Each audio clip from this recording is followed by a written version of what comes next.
I'm Shawn. And I'm Mike, and you're listening to Shawn and Mike Take a Hike.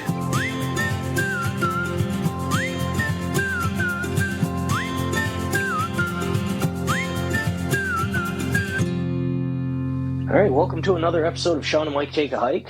What are we going to talk about today, Shawn?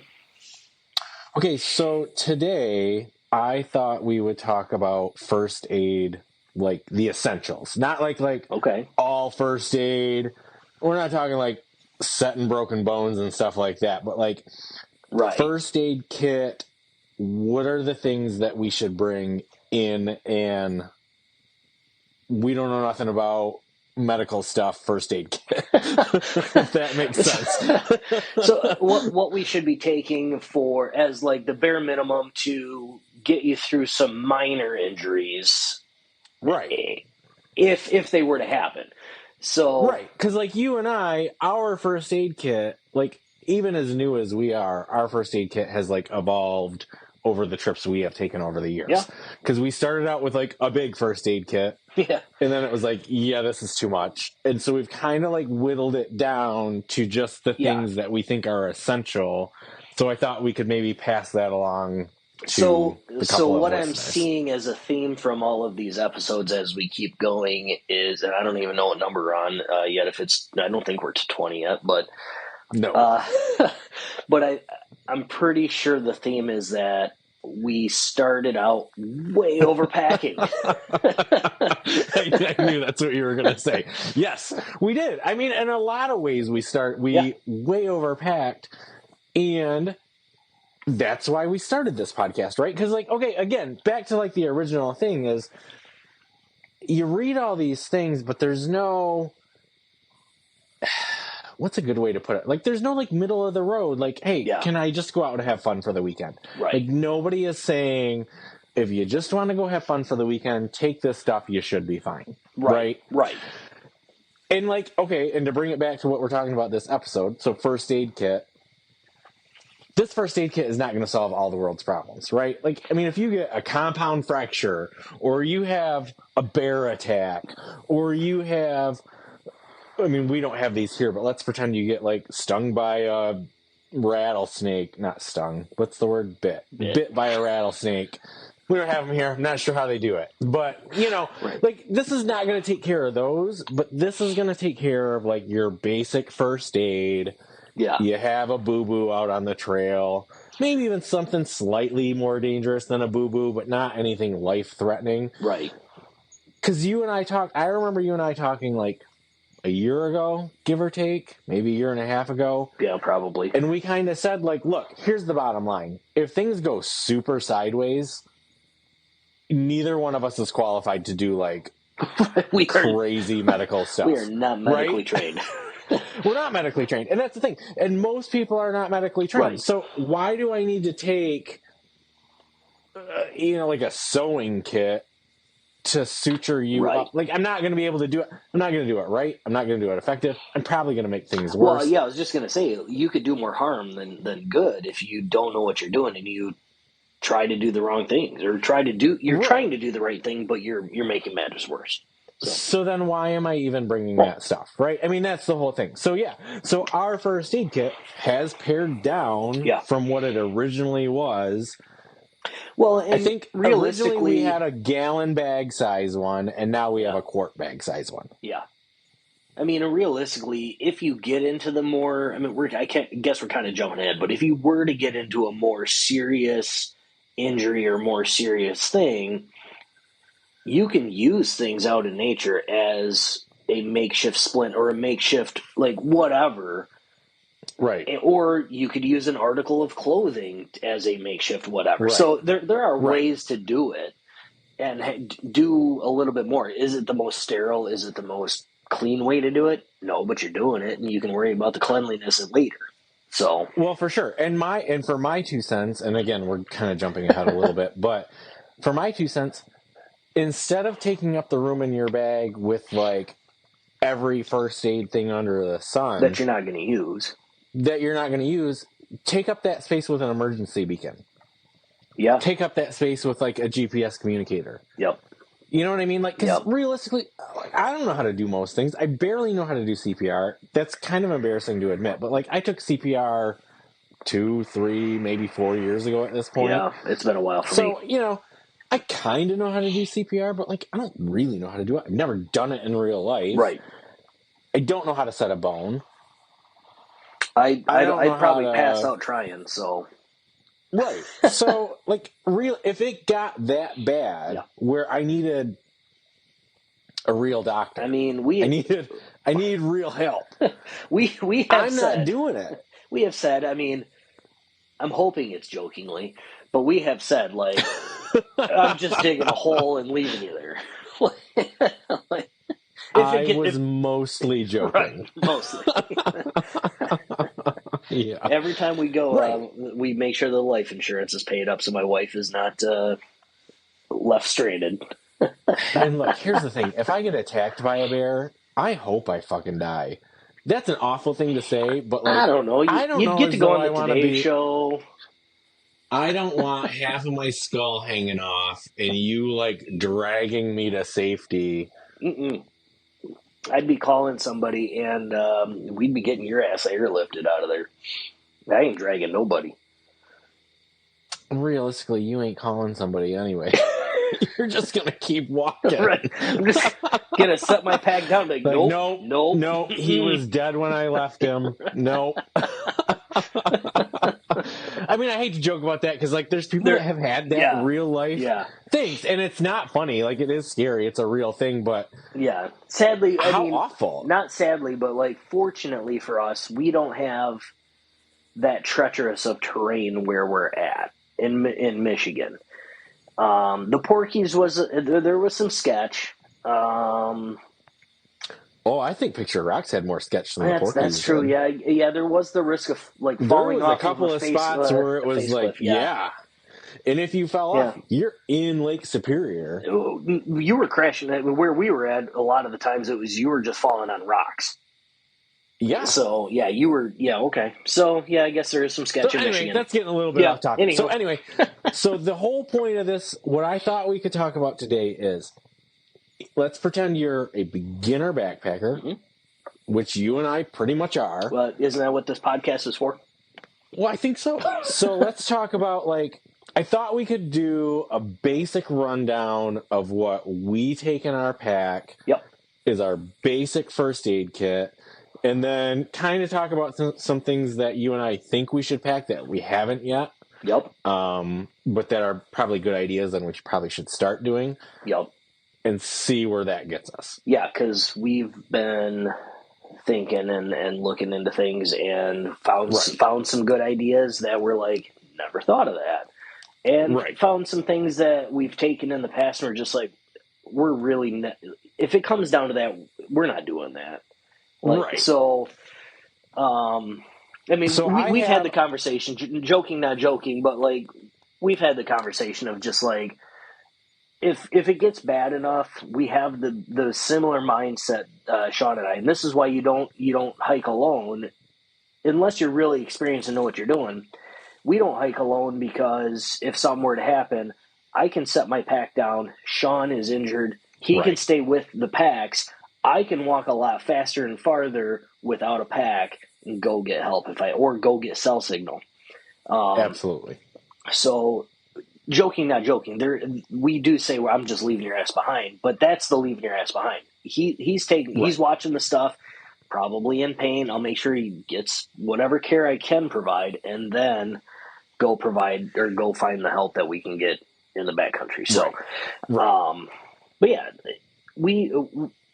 and it goes back to our introductory episode, where we said find somebody that's like-minded when you go, that will hike similarly to you, because it goes a long way to have a similar mindset of how you're going to handle things. Are you going to freak out if somebody gets an injury? Like, you and I both. I will. I mean, flat out, honestly, like, no, joking aside, if you were to have, like, some gnarly injury, I'm probably going to freak out and throw up a little bit. Okay. Well. Just being honest. But then, once I'm done throwing up, you and I have talked about, like, okay, the plan is stabilize you, keep you where you're at, and then, you know, we've talked about before, we're gadget people, right? So like I can mark on my device, this is where I left you, and go get help, and then be able to get my way back to you is the big thing. Right. Be able to get back, and you're able to use your device to like ping when you get cell signal and make sure that you can stop where you get cell signal, make those calls, do whatever, and then be able to lead whoever back. So that I guess is like, that's not really a first aid kit thing, but that's just a first aid conversation to have with whoever you're hiking with, is have a game plan if things go awry, like horribly awry, and you don't know how you're going to make it out of the woods. So, and we've mentioned before, and this is kind of outside the realm of first aid kit, but like I guess it's worth repeating. You know, even let's pretend you do go by yourself. At least let somebody know this is kind of my path. This is where I should be. Yep.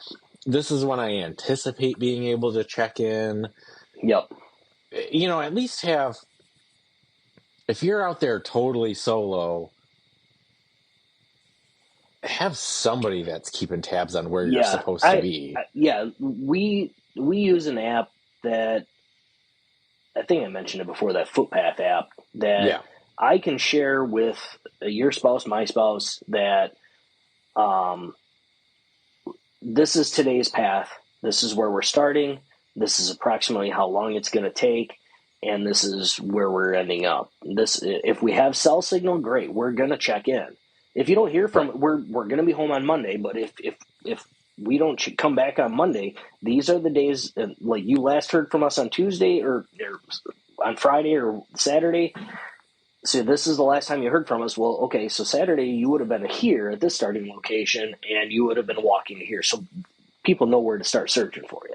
So now, in all fairness, that only works because we are staying at designated groomed campsites. So, like the one we're planning, but because the one that we're planning for this year, we don't know exactly where we're stopping this year. We don't know exactly where we're stopping, but I feel like we're going to have it planned out by the time we go, and I'll be able to share that with them. I don't think so. I disagree. Mm-hmm. I think we're gonna say we're starting here, place your bets, and we're folks. Gonna go roughly. But I know, but we're gonna say, okay, let's say we've got 25 miles to go in 4 days. So each day we're gonna go roughly 6 miles, give or take. Yeah, but there's campsites along the trail that I found and stuff. We'll talk about it offline. Okay. Well, I mean, but you know, whatever. Place your bets, folks. Okay. Place your bets. Okay, that's fine. Even all right. Let's say this year we do have designated ones to go to. We're not. That's not always going to be the case. Always going to. Yes, you are correct. So, but we can give a general idea. We are planning on hiking this far each day, so start your searches there if things go horribly awry. So anyway, aside from that, let's get into the kit. Yeah. Let's get into what we bring. So I have our actual first aid kit here. So let's go through some of the things we have. Take them out one at a time, and we'll see as we go what we've decided we need to take extra. All right. So very first thing, we got some ibuprofen, some pain reliever. That's also, I believe, an inflammation reliever. Correct. So ibuprofen specifically because it is a pain reliever and anti-inflammatory.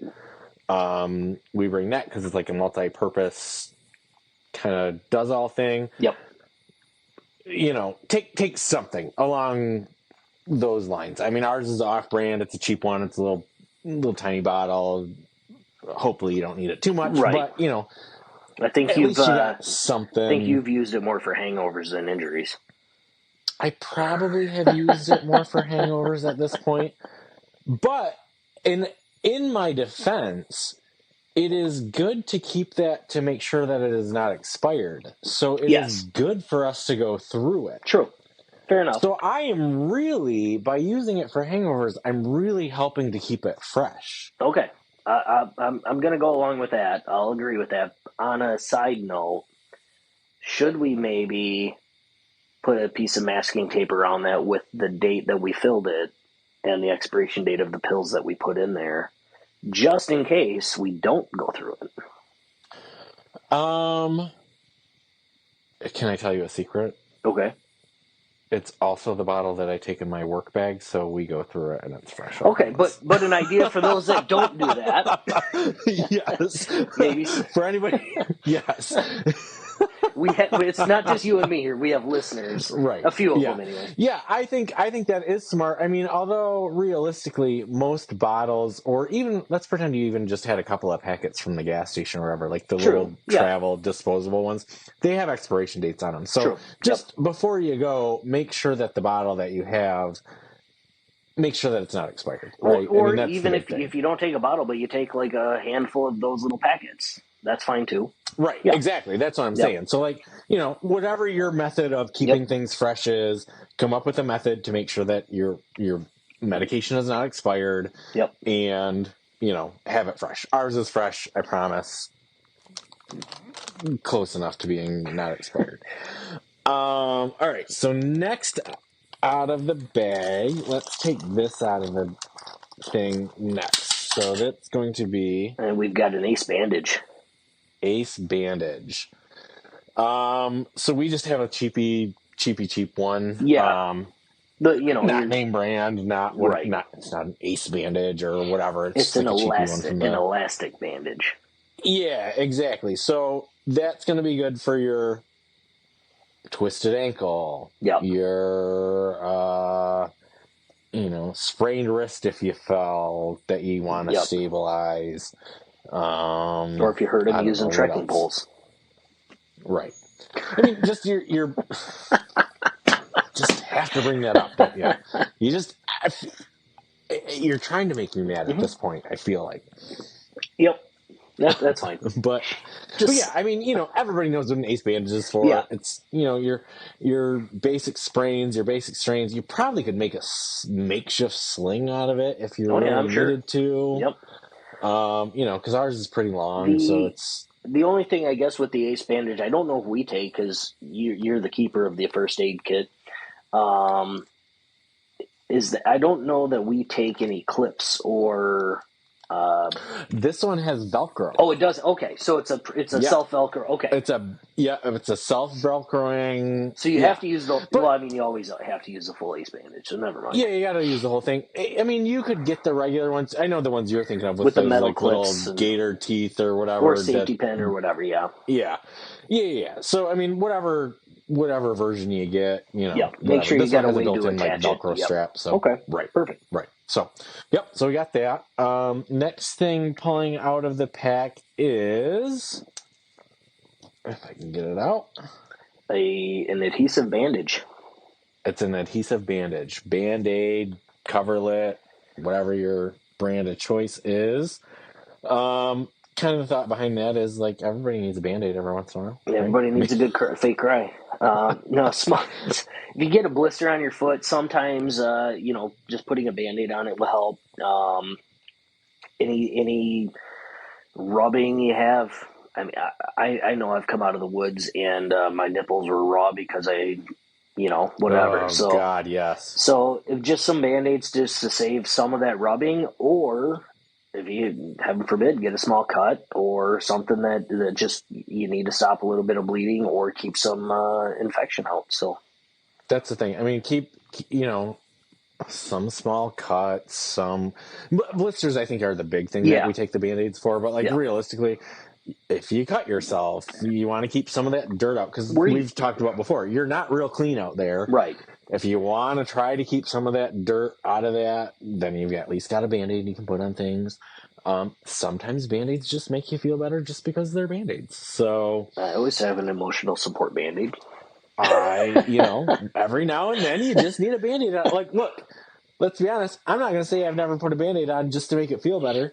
Sometimes just the pressure of the Band-Aid makes things feel better. Well, if you've got a small cut on your finger or whatever. Yep. Or not to get too personal, but I have like chronic dry skin on my hands, and my knuckles will bleed if I don't lotion them or whatever. And sometimes just putting a Band-Aid on for the support of not bending them keeps it from cracking. So there's times where you'll see me and I'm wearing a Band-Aid on my knuckles, but I don't have a cut. It's just to prevent a split. So sometimes it's just that's the thing. It's a preventative thing too. So I mean, I don't feel like we need to talk about Band-Aids to death. Everybody knows what Band-Aids are for. So you know what I mean? Like it's a Band-Aid. You know, right. So whatever. Next thing out of the pack, hot on the heels of a Band-Aid is. I can't see what that is. Is that a larger Band-Aid? It's the large Band-Aids. So it's like the. I thought he was tricking me here. I guess I don't know what you call them, but like I think you just call them like a large Band-Aid. I don't know what the name of it is. That's more or less. It's just those are the ones I've seen for. Well, it's like a 2-inch or a 1.5-inch pad on them rather than like the little 1/2-inch pad. So like they're for the a little bit larger wounds. If you got a bigger scrape, you fell and you were rubbed against a tree or something like that. Right. Something to just cover that, stop the bleeding, or like I said, keep dirt out, things like that. Yeah. So it's really, I mean, it's like. At the end of the day, it's a large Band-Aid. There's not a heck of a lot to say. It's for your little bit things larger, more than more than like a finger cut. Yeah. You know, you get a big gash on you from walking into a tree or whatever. You know, it's for your bigger stuff. So to keep the dirt and debris out of it, or keep if you it got as a clean giant as you can blister keep on your foot, or if you got a giant blister on your foot, for sure. Yeah. So yeah. Next thing that we have that I'm going to pull out. This is some adhesive tape, waterproof adhesive tape. Yep. Make sure it's waterproof in case it's raining.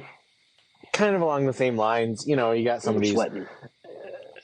You're sweating. You know, you gotta keep something attached to you. Yep. You know. Well, or the other thing that I have used that for, honestly, is like, what if you need to buddy tape? Like, let's say you sprain a finger, or you get something out of socket, or your toes are rubbing together and you need to buddy tape your toes together. Yep. That sort of stuff. Like you can use that adhesive tape. Well, if they're rubbing together, then they're already together. You don't need to keep them together. No, I know, but if you buddy tape them together though, then they don't rub against each other because they move in unison. Gotcha. Okay. So, or let's pretend things were really bad and you had to do like a splint for your finger or something. You've got grab a stick. Use some of this adhesive tape. Yep. Make a splint out of it. You know, I mean, you could theoretically do it even bigger because we take a whole roll. So you could, you know, if you broke your arm or something, I don't know. Yeah, I mean, we take a whole roll just because you can't buy a partial roll. Well, right. So it's still brand new from our first trip. Yeah, we've never had. Realistically, it's in the thing. You never want to have to use these things, and fortunately, we've never had to use them. We've used a couple of them, like the ibuprofen, Band-Aids, and stuff like that. Yeah, but we haven't used the obviously the adhesive tape. But if something were to, I mean, realistically, you could use the adhesive tape, and I didn't even think about it until now. But if your pack starts rubbing on your hips, you could put the adhesive tape or put a Band-Aid there, and you could try to prevent some extra rub in there. I didn't even think about that till now. So, some other options. I mean, if your pack is rubbing on your hip or you're getting a rub mark or whatever, that's technically a use of first aid. So, adhesive tape for whatever you might want to use it for. Next thing that's going to come out of the pack is clear eyes. For all you pot smokers out, don't want to get caught. Right. Eye drop. Some sort of eye drop, some sort of whatever. My thought behind that is just like if you get something in your eye that you kind of need to flush out, you're not exactly around clean water all the time, and this way at least you could try to clean your eye. We've all walked through that big swarm of gnats, and every once in a while you get one in an eyelash or something, and you just cannot get it out of your eye or whatever, you know. So that'll help flush things out. If you're just walking at night, you get a stick or something and you got some dirt in your eye, You know, Yep. you just hit a branch and you get some dirt in your eye, something like that. Yep. It's not the worst idea. Or if you happen to imbibe in some infused edibles or whatever on the trail, then it'll help. Right. DNR is coming up on you. Right. You want to get rid of that red eye? You know? I mean, I don't know what your state's like. It's legal in our state, but, wherever Right. you're at, maybe it's not legal. But no, I mean, my thing is, like, really, like, if you got something in your eye, you need to flush it out. You need something clean to flush it out with. We just take the little travel size one. It's not like we take the big old bottle or whatever. I think it's just a good thing to take just in case, as much as you can, try to get that stuff taken care of while you're out there, so you don't have to abandon the rest of your trip because you got something stuck in your eye. You got something stuck in your eye and you can't see the trail, and keep an eye on where you're stepping, because that's a big part of this is keeping an eye out where your feet are going. Right.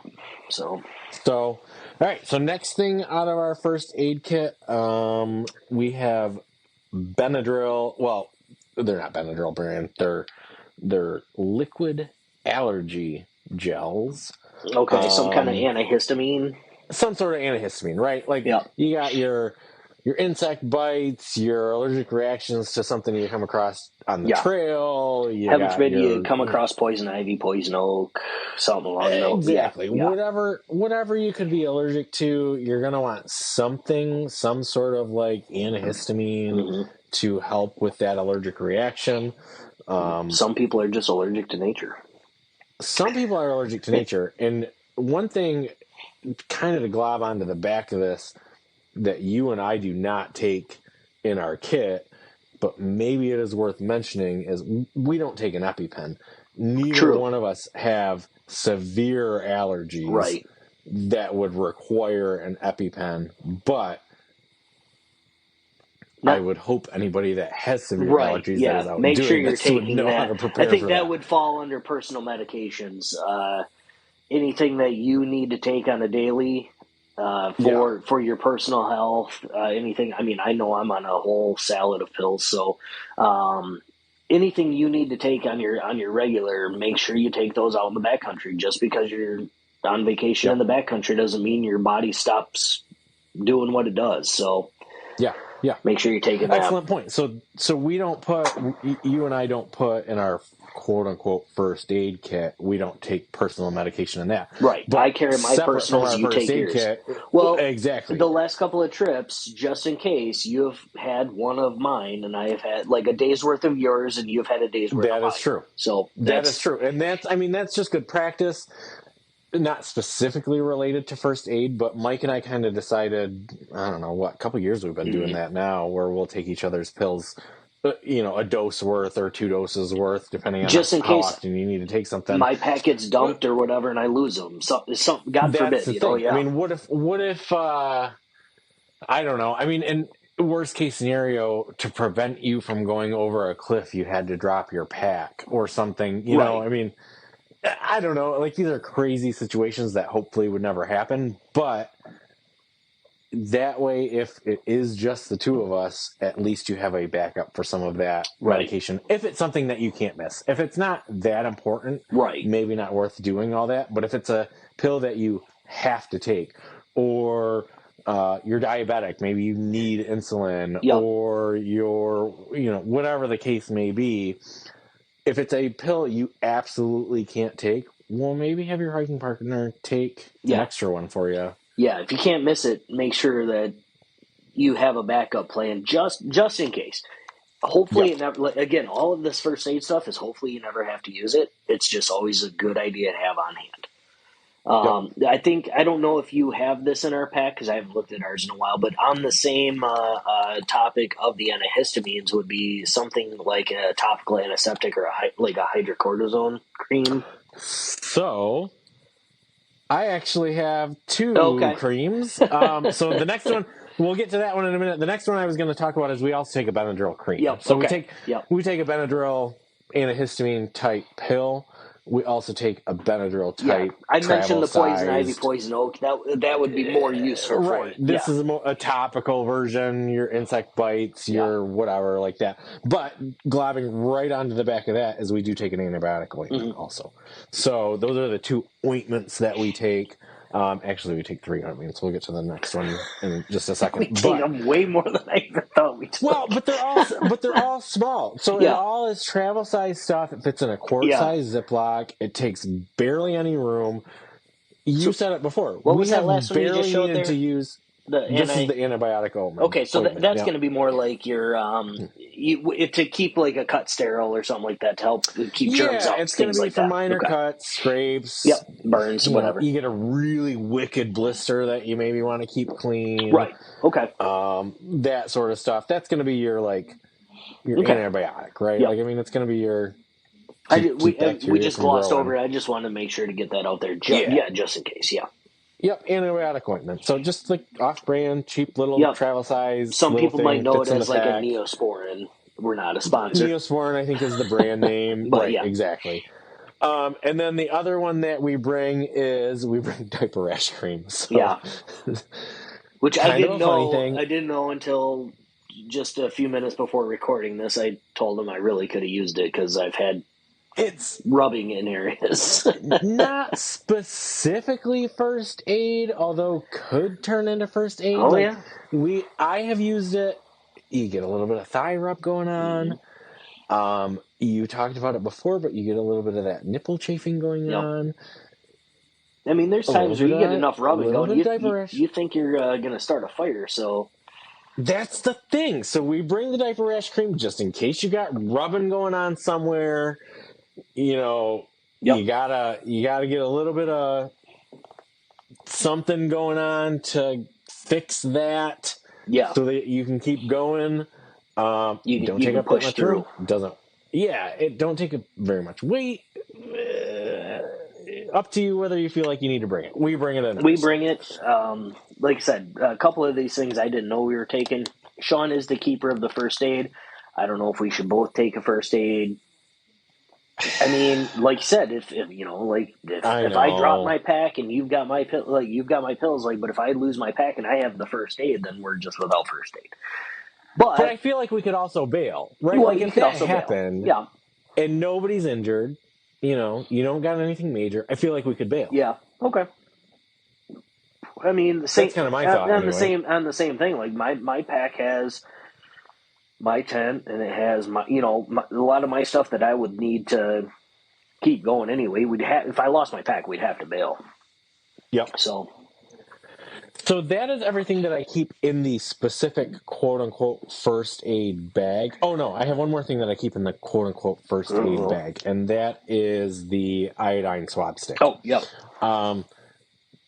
You and I have talked about this before. I feel like this is kind of overkill. Yeah. I don't know as though there would be a situation where I would actually They're need so an iodine small swab and stick. so lightweight, though, that I don't know that taking them out of the pack, you would notice it. That's kind of what I think, too. I mean, for anybody that doesn't know exactly what an iodine swab stick is, it's that thing when you go to the doctor and they, before they give you an injection or whatever, they rub that, thing that colors your skin brown. It's like a swab stick. It's like a super it's antibacterial. It's more antibacterial than just because every time I have a flu shot or whatever, they just wipe me with an alcohol swab and then they shoot me up. So when I've had my chest tube or when I've had any other kind of surgeries or anything like that, right? It's like the major cleaner thing. It turns your skin yellowish brown and it has a bit of an odor to it. Yep. but it's super antiseptic. Yeah. So I feel like it's for your more serious cuts or your more serious things. Right. I take one just because we happen to have one. I don't feel like it hurts. Like you said, it doesn't take up any space. It doesn't hardly weigh anything. Well, it's technically, I think that little kit is 2 little cotton swabs that have the iodine on them, or is it different? I thought it's This is the actual swab stick thing, like the thing that when you go to the doctor, yeah. you know, they Okay. like it's like the Oh, big, okay. Yeah. it's the giant size Q-tip that they Yeah. have that's That's full of exactly what I iodine was that they thinking of. Yep. wipe on Okay. you. We've never needed it. Nope. Hopefully we never need it, but I don't feel like it hurts to take. So that is everything that is in my kit. Now, Okay. the other things that Shawn takes that I consider first aid, but I don't put in the kit. Okay. I take chapstick. Yep. I take my own chapstick. I take like an SPF chapstick. You know, it's multi-purpose. It makes your lips feel nice. Yep. Also prevents them from getting wind and sunburnt. Mm-hmm. I don't know as though you would qualify that as first aid. I count it as a first aid thing. I think it's in the first aid section of and it's at the pharmacy at the store. It's at the pharmacy, right? So I take that. The other thing that's not in my kit, but that I take, you and I have talked about this before, a multi-tool. Yep. Right? Yep. So I take a multi-tool. It's a knife. It's a can opener. It's got a set of tweezers in it. It's got, mine actually has a little pliers, you know, so it's like I put it in the first aid realm, even though it's not technically in my first aid kit. It can serve it. I mean, any tiny, like any knife or multi-tool or anything along those lines, in a sense, like, I mean, we could even consider our shovel at first aid. It's because it opens up. It's got the emergency whistle. It's got the fire start. Well, that's not first aid. That's emergency. But it's got a knife. So if you needed to do anything, you know, so there's numerous things in your pack that could be considered first aid. One thing we didn't mention that I had on my notes, and I don't know that I would take them, only because they'd end up in a dirty pack or a dirty first aid kit or whatever. So I don't know how sterile they would be, but it would be like disposable gloves. I mean, you could put them in their own little pack or something like that too, but... So, you know, it's funny that you bring up the disposable gloves, because when I was putting this kit together, I really went back and forth on the disposable gloves. Yeah. Because, so my understanding of why you would want disposable gloves is really to protect me from you. Yeah. Well, so if I were giving you some sort of medical assistance, like if you clean up an area and then you put gloves up, or whatever, you know, just you're not adding extra dirt from your fingers and things like that into a wound or anything like that if you needed to. Yeah, which your hands are going to be dirty, and even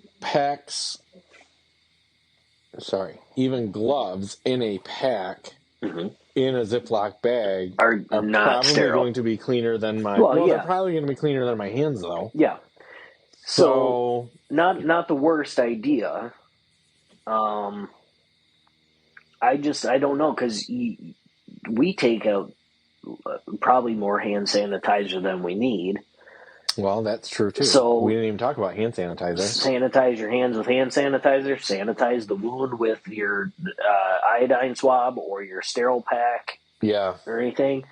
And you should be okay, as clean as you're going to be in the woods. As clean as putting on disposable gloves, rubber gloves or whatever. Yeah. As you're going to be in the woods. So I don't know if that's something to take. Again, I guess we'll come back to use your own judgment. Do you? If you feel like disposable gloves or rubber gloves is going to be the way to go, then do that. But I really think, we take hand sanitizer with us, because you're pooping in the woods, you're peeing in the woods, you're dirty, and then you got to eat. So take some hand sanitizer or some alcohol wipes or something. Right. So we for sure take hand sanitizer. In a first aid setting, I would assume hand sanitizer is better than nothing. It's 99% kills all. So, yeah, I think that's worth talking about. Yeah. So, and then as far as the rubber gloves go, you decide whether you feel like you need to take them. Yeah, I was right? just going down my that's the list thing. of some of the research I did with things that some people recommended and other people say they poo-poo it or whatever. So that was one. Another one. The other thing that I have on my list, we kind of talked about it like in the Band-Aid section, but there is this stuff called moleskin. Mm-hmm. Or what else is it called? It's like Second Skin or whatever it's called. There's a name brand that's, and I only know this name brand because I used to bowl, and they sold it in the vending machine at the bowling alley. It was called New Skin, but it's it's like a blister preventative type thing. Yeah. Or if you have a cut or whatever, it burns like crazy if you have an open cut, but it'll keep you from putting more pressure on that. You put this little fabric cloth type layer over what you want to protect, and then it's basically super glue.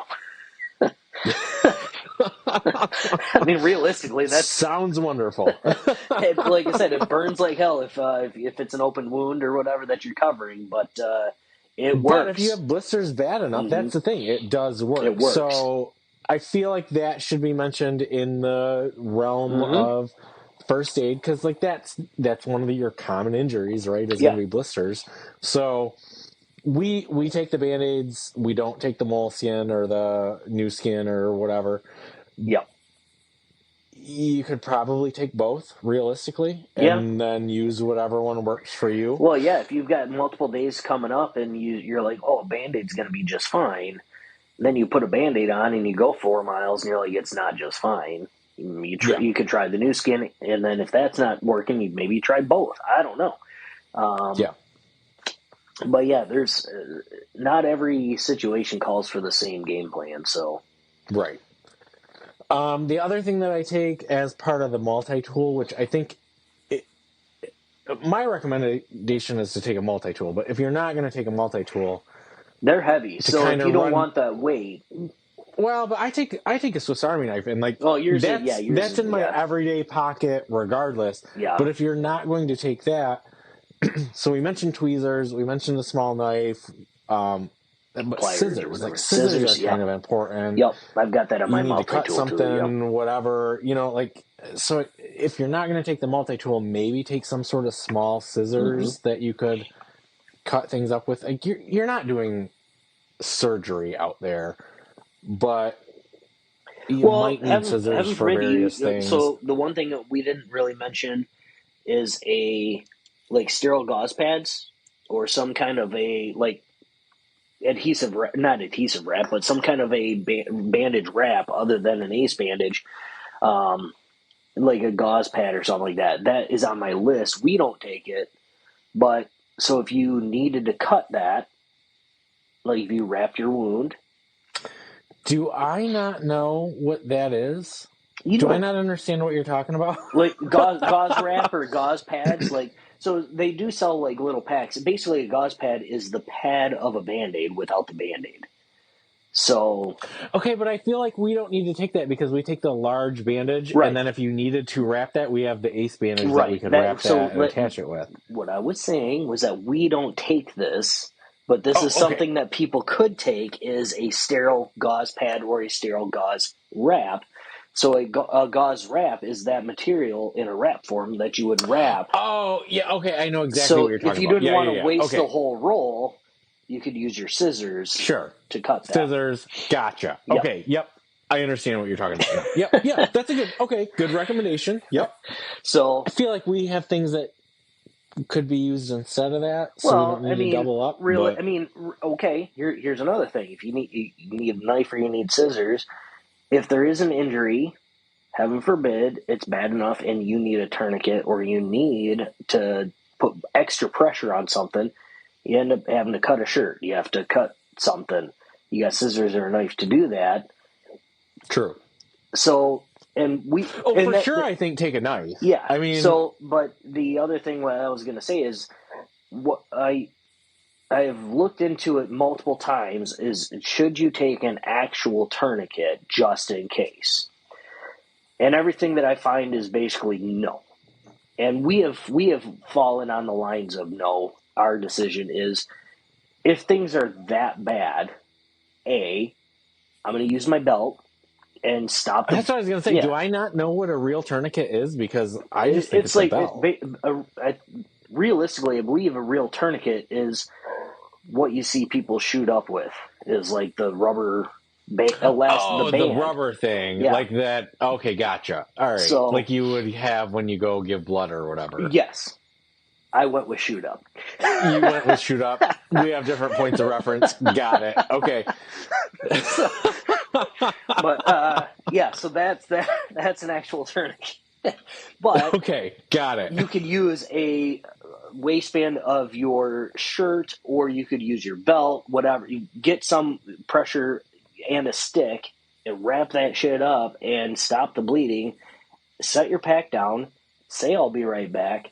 Run and get help, because you're not doing any major surgery then and there. I mean, I think if you and I got to the point where we needed a tourniquet, we take enough other things. Like we've talked about before. Yeah. We take our paracord. Yep. We both are wearing a belt. You've got the elastic from your underwear. Yeah.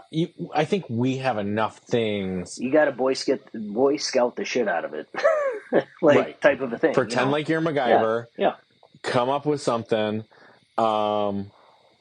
I guess it's worth mentioning though, because we have all these things, but maybe if you're just starting out for your first time and you're not thinking about it, I guess it's worth mentioning for somebody to at least think about, if you had to make a tourniquet, which God, let nobody need to make a tourniquet because it's an awful thing. Don't write in. But if you needed to, do you have something that would work in lieu of an actual tourniquet? That's a good thing to bring up. And if you've never thought about it, then know that you can use your belt and Google it. If you've never thought about it and you're going out in the woods, Google what you can use as a tourniquet or how to do a makeshift tourniquet.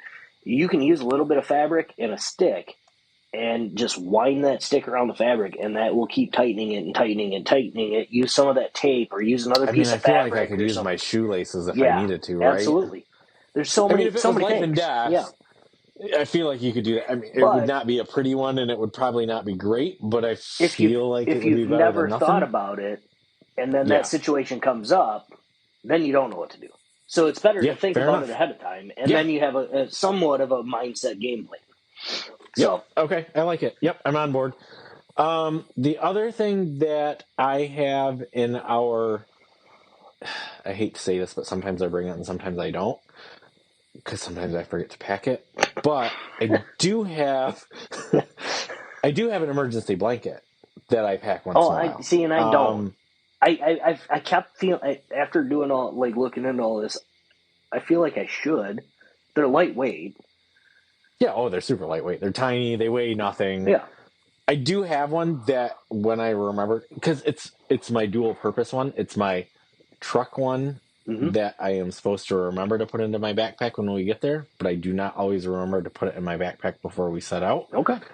So now that I know you have it, I'll remind you. Yeah, I probably should just get a second one and keep it in my backpack, but I don't right now. But I do have an emergency blanket that we are supposed to bring, so I'm going to mention it. Right. On this. Anybody that doesn't know what an emergency blanket is, you've seen it in the movies. It's the silver, super thin. It looks like tinfoil. It's at the end of every Survivor movie or whatever. Yeah, it's at the end of every Survivor movie. Hopefully you never need it, but it's supposed to be super good. I've never actually used one. I've never taken it out of the pack. I don't know exactly what it feels like to wrap it around you, but supposedly it keeps all your body heat in. Yeah, that reflective material or whatever. Yeah. One other thing that I had in my research that we have never taken, and we talked about a little bit beforehand, is an instant cold pack. It offers relief for injuries that cause swelling. It also takes up space. If you're prone to rolling your ankle, if you're prone to things swelling up, things like that, take it. It's an instant cold pack, and so take it. But I'll be honest, I can't see us ever taking one of those. No, it's going to take up space. I'm not saying it's a bad idea. They're not heavy, but they're not light. So yeah. I'm not saying that's a bad idea. It's probably a good idea. I can't see us ever taking one of those. No. We don't take one now. No. I just brought it up because it was in my notes. Yeah, no, I think it's a fine thing to bring up. I can't say you and I ever doing that. Yeah. I think it's a good idea. Yeah. Realistically, but I can't see us ever doing that. Yeah. Another thing that we have that we do take, not specifically in my quote unquote first aid kit, but we do make sure we take it every time. Tick remover. Yes. Yeah. Some people just use tweezers. Those work in a pinch. Yep. No pun intended. But they tend to not do the best job. Right. So we take the actual little scoop thing. Spoon thing. It's a tick remover. Right. For anybody that doesn't know what it is, look up what a tick remover is. It's a little tiny. It's like a little tiny, like half teaspoon sized thing, but it's got a little groove cut in it where you can get under the tick and pop it out, and it's supposed to bring, if the head is buried into your skin, it's supposed to pull the head out with it, right, without crushing the tick and without just decapitating it. Is that the right word? There it is. Okay, without decapitating the tick, because you don't want to leave the head in there, because it could be bad. That's where you get your diseases. From the tick is where you get your stuff. So we do take that. I don't keep it in my first aid kit, but I do feel like it's first aid adjacent. Yeah. So, yeah. What else do we take? Oh, the other thing that we take, again, not specifically first aid, but very first aid adjacent, emergency whistle. You took my final thought. Oh, sorry. Okay, I didn't mean to. I have more, so we can go back to that. Yeah. We'll come back to that one. So the other thing that we take, not in the kit, but part of the things I always take, we take a handful of safety pins, just because you never know, right? I mean, safety pins are. Yeah, I don't know that we need to, but I don't know we need to either. But they weigh literally nothing, and. Yeah. In my head, if I needed to make a sling, or if I needed to fasten the ace bandage and the Velcro wasn't working, or realistically, if we needed to do minor repairs on the tent that a safety pin could do. Okay, yep, didn't think about that. Not first aid, but yep. I mean, okay. It's not all exactly first aid, but I feel like it's first aid adjacent. So I'm going to mention it. You do with it what you will. Yep. Okay. Right? Okay. So then before we go back to your emergency whistle that I took from you, sorry about that. The only other thing that I really did want to mention is, and this again is not exactly emergency kit, but it's very emergency kit adjacent. And maybe it is emergency kit, honestly, but it's matches or lighter, something to sterilize. Let's pretend you needed to really dig something out. You do kind of want to. You've got the iodine stuff, you've got the hand sanitizers, you got all the things, but maybe you really want to be able to put your tweezers or your scissors or something, or your knife underneath a flame to sterilize it. I don't know. Again, that gets into the things where it's are you getting that far into doing surgery? I don't know. Or you need to cauterize something. Or you need to cauterize something. I didn't even think of that, but or you need to cauterize something. Theoretically, that could be a thing.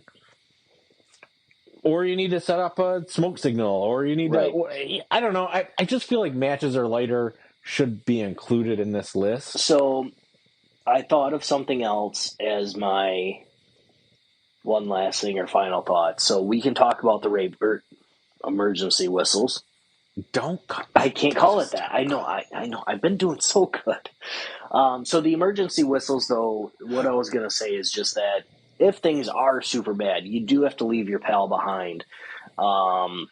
Anything like that, you have to go find help, and you're not getting cell signal. Or while you're searching for cell signal, have that whistle going. Somebody might hear you and be able to get to you, and you can work together to save somebody. Absolutely. I mean, the emergency whistle, whether you consider that first aid or not first aid, emergency whistle is a must. Yeah. I will not go without the emergency whistle. Realistically, if you're at the point where you're in a first aid situation and you need to go find help, you're in an emergency, so use your emergency whistle. So, but to tie into your lighter and matches thing is, if you do need to start a fire for warmth, for heat, for a smoke signal, for anything like that, and you don't have anything really dry or anything that will work as a fire starter, duct tape.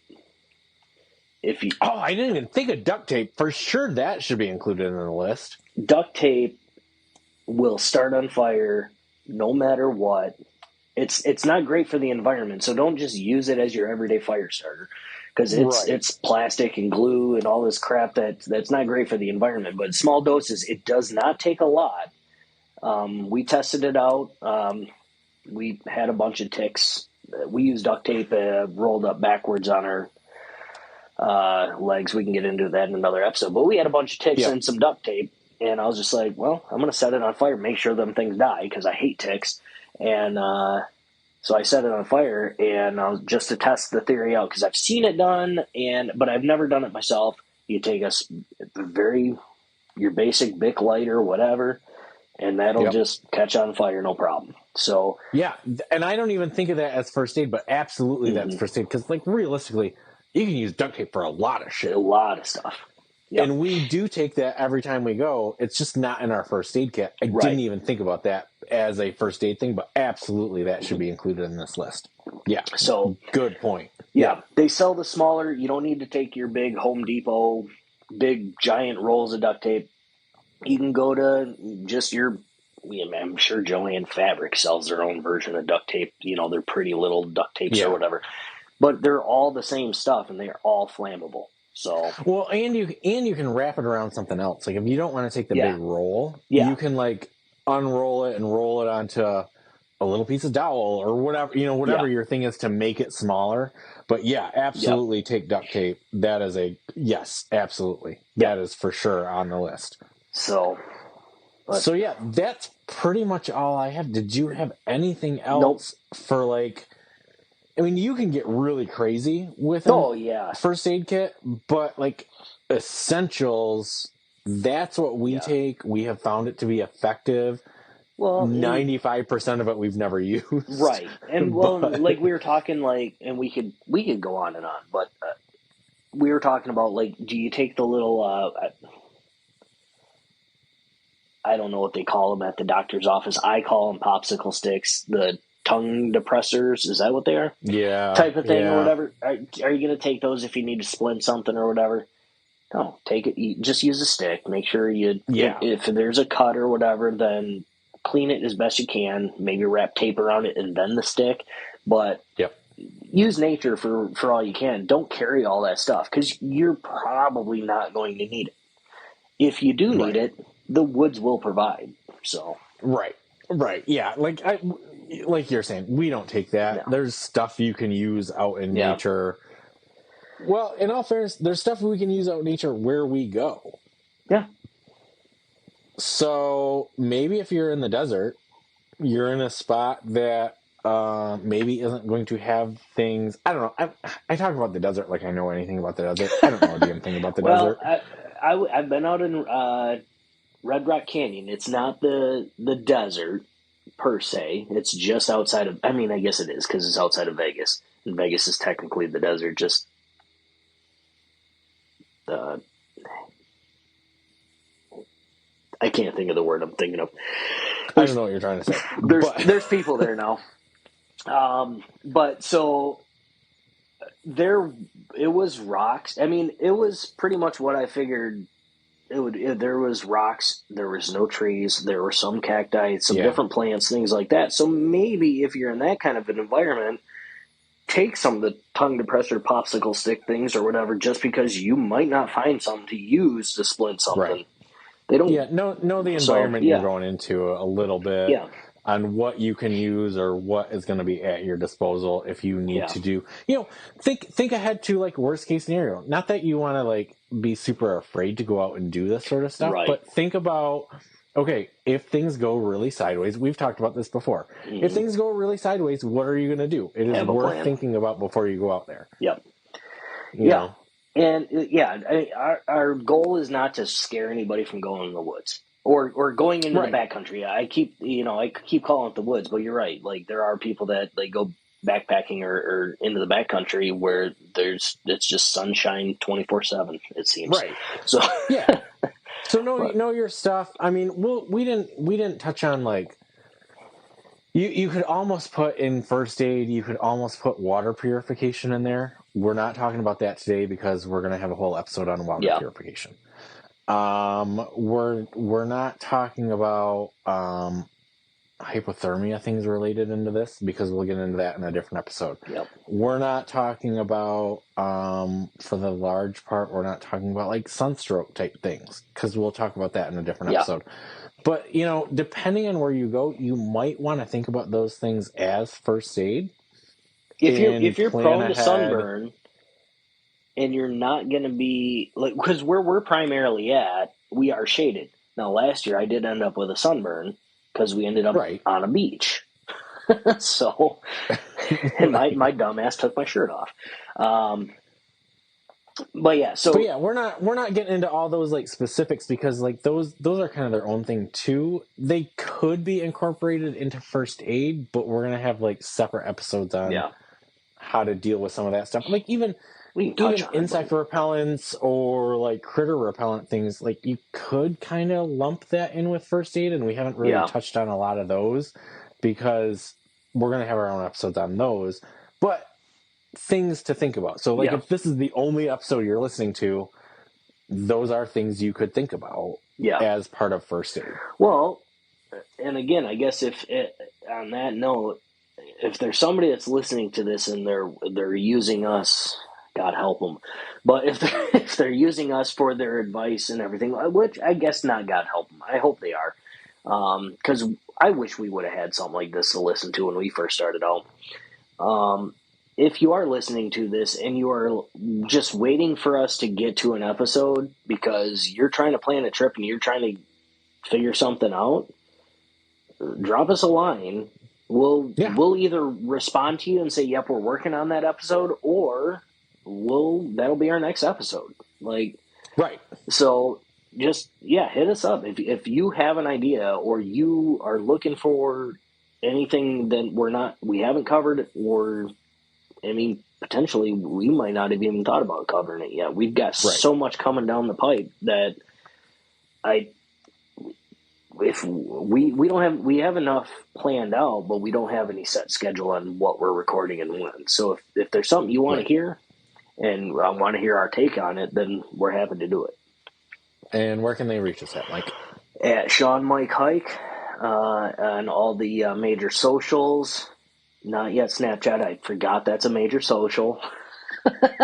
So I'm working on that one. But other than that, I'm pretty sure all the major socials, including YouTube, and at Shawn Mike Hike or ShawnMikeHike@gmail.com for the email. So drop us a line. As Shawn likes to say, go rate, review, and subscribe. On the iTunes or wherever you're listening to this, the podcast networks. It'd be greatly appreciated. It'll bump us up and get more people listening and help more amateur hikers like yourself. Yep. If you've gotten any episodes that you found especially helpful, feel free to share that with a friend. That's a great way for us to get the word out. Aside from that, like Mike said, we're on all the major socials. Drop us a line on our Gmail account. Rate, review, subscribe. That helps get the word out. Or here's this. What was your favorite trip that you ever took? Drop us a line. I would like to hear some favorite trips and locations where you go, and maybe we'll plan the trip out there. Absolutely. Would love to hear it. So aside from that, that's all I've got for this episode, Mike. Before we wrap up, is there anything else you wanted to touch on? No, be safe out there. Do everything you can to keep nature, and well for the rest of us. But just be safe about it and go take a hike. Yeah, go take a hike, eh? We'll see you guys in a couple weeks. We'll see you.